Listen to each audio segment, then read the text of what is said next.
ಪ್ರೇಮ ಪ್ರಪಂಚದ ಎಲ್ಲಕ್ಕಿಂತ ಪವಿತ್ರ ಬಂಧನ.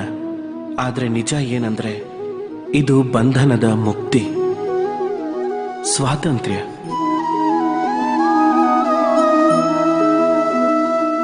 ಅರ್ಥ ಆಗ್ಲಿಲ್ವಾ?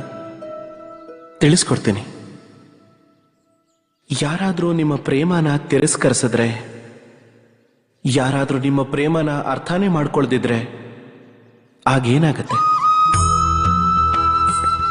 ಕೆಲವರು ಬೇಸರ ಮಾಡ್ಕೋತಾರೆ, ಕೆಲವರು ಛಲದಿಂದ ಪ್ರೇಮನ ಪಡ್ಕೊಳಕ್ ಹೋಗ್ತಾರೆ, ಇನ್ ಕೆಲವರು ಬಲವಂತವಾಗಿ ಪ್ರೇಮದ ಮೇಲೆ ಅಧಿಕಾರ ಚಲಾಯಿಸ್ತಾರೆ.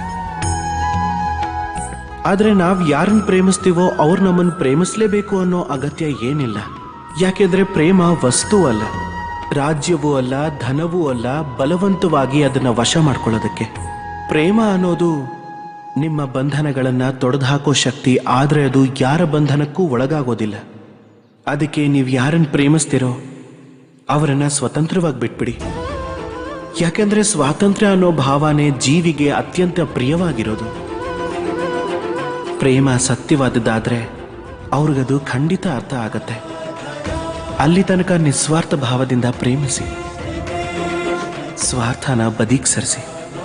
ಆಗ ಪ್ರೇಮ ಬಂದೇ ಬರುತ್ತೆ. ಆಗ ಮನಸ್ಸು ಪ್ರಸನ್ನತೆಯಿಂದ ಹೇಳುತ್ತೆ, ರಾಧೆ ರಾಧೆ.